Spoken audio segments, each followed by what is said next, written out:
बिस्मिल्लाहिर्रहमानिर्रहीम। अस्सलाम वालेकुम। एक नई रेसिपी के साथ आपको वेलकम करते हैं। आज हम आपके साथ शोरबे वाला घिया गोश्त बनाने की रेसिपी शेयर कर रहे हैं। अगर आपने आज से पहले घिया शोरबे के साथ ट्राई नहीं किया तो आप इस रेसिपी को एक दफ़ा ज़रूर फॉलो कीजिएगा। ये मज़ेदार घिया गोश्त बनाने के लिए मैंने एक पतीली में आधा कप तेल शामिल किया था और उसके साथ 2 दरमियाने साइज़ के प्याज लिए थे, वो भी स्लाइस करके इसमें शामिल कर दिए। साथ ही साथ 1 चाय का चम्मच ज़ीरा इसमें डाला है। अब हमें इस प्याज को लाइट गोल्डन होने तक अच्छे से फ्राई कर लेना है। अगर आप हमारे चैनल पर नए हैं तो ये रेसिपी देखते हुए हमारे चैनल को ज़रूर सब्सक्राइब कर दें और इस रेसिपी को अपने फ्रेंड्स और फैमिली के साथ भी शेयर करें।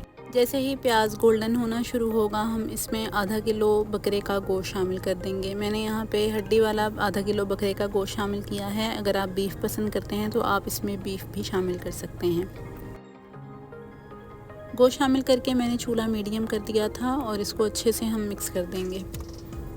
गोश्त अच्छे से मिक्स होगा तो मैं इसमें 2 खाने के चम्मच लहसुन अदरक का पिसा हुआ पेस्ट शामिल कर दूंगी।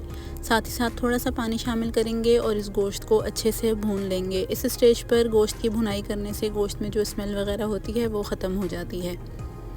1 से 2 मिनट इसकी अच्छे से भुनाई की है। चूल्हा हल्का कर दिया है और अब मैं इसमें हस्बे ज़ायका नमक शामिल कर दूँगी। नमक आप अपने टेस्ट के अकॉर्डिंग इसमें शामिल कर सकते हैं।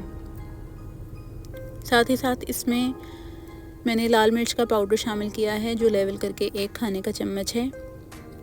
धनिया पाउडर शामिल किया है, ये 1 खाने का चम्मच शामिल किया है।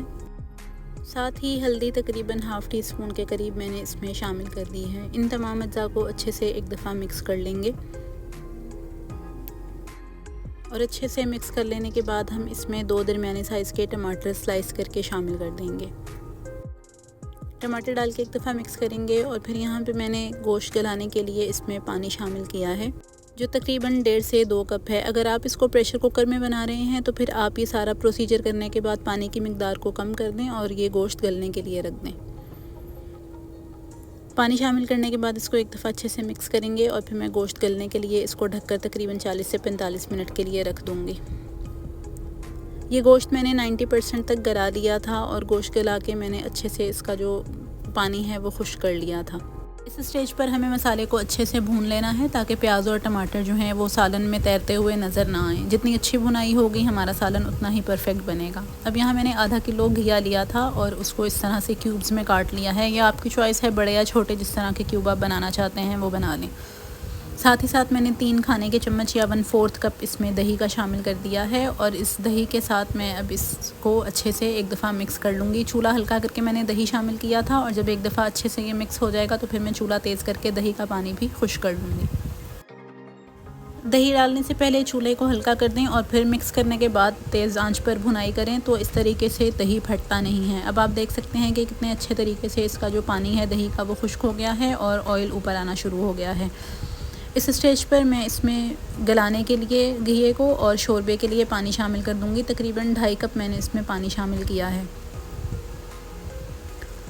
इसको भी अच्छे से एक दफ़ा मिक्स करेंगे, एक बॉयल आने का वेट करेंगे और फिर इसको मैं गलने के लिए रख दूंगी। तकरीबन 15 से 20 मिनट में हमारा ये घिया भी गल जाएगा और गोश्त में जो हल्की सी मामूली सी कसर है वो भी पूरी हो जाएगी। बिल्कुल आखिर में जब ये घिया गल जाएगा 12 से 15 मिनट के बाद मैंने इसमें जो है वो थोड़ा सा पुदीना शामिल कर दिया था और साथ ही साथ 1 से 2 हरी मिर्चें भी इसमें डाल दी थी। साथ ही साथ 1 चाय का चम्मच मैंने इसमें पिसी हुई काली मिर्च का शामिल किया है। इसमें काली मिर्च का फ्लेवर बहुत अच्छा लगता है। आप इस सालन को 1 से 2 मिनट के लिए सिमर करें और फिर इसको डिश आउट करके चावलों के साथ और रोटी के साथ सर्व कर सकते हैं। हमें उम्मीद है ये रेसिपी आपको अच्छी लगी होगी। आप इस रेसिपी को ट्राई करें, हमें अपने फ़ीडबैक से आगाह करें। अल्लाह ताला हमारे और आपके रिज़्क़ में बहुत ज़्यादा बरकतें रहमतें अता फ़रमाएं। एक नई रेसिपी के साथ हाज़िर होंगे, तब तक के लिए अल्लाह हाफ़िज़।